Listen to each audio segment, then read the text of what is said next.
চট্টগ্রামে সহস্রাধিক অবৈধ অটোরিকশা জব্দ করেছে আইন শৃঙ্খলা রক্ষা বাহিনী।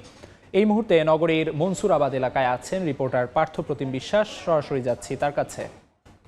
নগরীতে অবৈধভাবে চলা ব্যাটারি রিকশার বিরুদ্ধে সাঁড়াশি অভিযান শুরু করেছে পুলিশ এবং গত কয়েকদিনে আমরা দেখেছি চট্টগ্রাম নগরীর প্রধান সড়ক থেকে অলিগলি বিভিন্ন জায়গায় যে ব্যাটারি রিকশাগুলো অবৈধভাবে চলাচল করছে সেই ব্যাটারি রিকশাগুলোই কিন্তু জব্দ করছে পুলিশ। এবং আমার সামনে আপনারা দেখছেন নগরীর যে মনসুরাবাদ এলাকা রয়েছে এখানে বিপুল সংখ্যক ব্যাটারি রিকশা বিভিন্ন জায়গা থেকে কিন্তু ধরে এনে রাখা হয়েছে।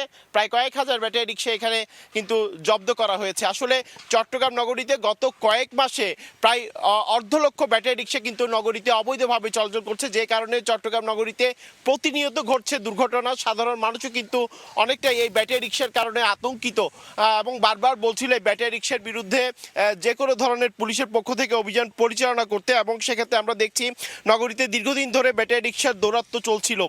কোনো ধরনের নিয়ম কারণে তোয়াক্কা না করে এইসব ব্যাটারি রিকশা চলাচল করে। দুরন্ত গতির এই রিকশাকে নিয়ন্ত্রণের যথোপযুক্ত ব্রেক সিস্টেম পর্যন্ত নেই।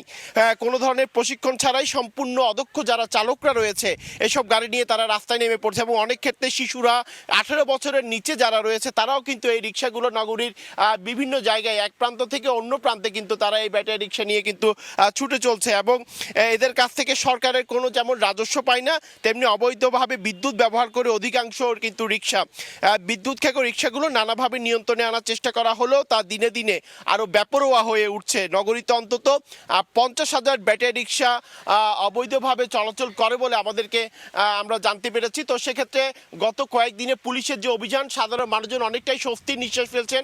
সাধারণ মানুষজন বলছেন অবৈধভাবে যে ব্যাটারি রিকশাগুলো চলছে যদি তারা চলতে চায় তাহলে একটা নিয়ম নীতির মাধ্যমে তারা চলুক সে বিষয়টি বলছেন। এবং এখানে যেসব ব্যাটারি রিকশা ধরে আনা হয়েছে তাদের চালকরাও বলছে আসলে যারা উঠতি তরুণ বা 18 বছরের বয়সের নিচে তারা যদি এই ব্যাটারি রিকশা চালায় তাদেরকে আওতায় আনা হোক, কিন্তু বয়স্ক যারা আছে তাদেরকে অল্প সংখ্যক ব্যাটারি রিকশা নগরীর অলিতে গলিতে কিংবা চলার সুযোগ দেওয়ার জন্য কিন্তু তারা আহ্বান জানিয়েছেন। তবে এই যে পুলিশের যে অভিযান সাঁড়াশি অভিযান গত 2 দিনে কয়েক হাজার ব্যাটারি রিকশা জব্দ করা হয়েছে সে অভিযান কিন্তু চলছে। নগরীর বিভিন্ন জায়গায় সে অভিযান চালানো হচ্ছে এবং ধরার পরে নগরীর যে মনসুরাবাদ এলাকা রয়েছে সেই মনসুরাবাদ এলাকায় রিকশাগুলো নিয়ে আসা হচ্ছে। তো এই ছিল আমার কাছে এখনো পর্যন্ত নগরীর মনসুরাবাদ এলাকা থেকে এখানকার সর্বশেষ খবর। চট্টগ্রামে ব্যাটারি চালিত অবৈধ অটোরিকশা জব্দে আইন শৃঙ্খলা বাহিনীর চালানো অভিযানের সবশেষ জানাচ্ছিলেন সহকর্মী পার্থপ্রতিম বিশ্বাস।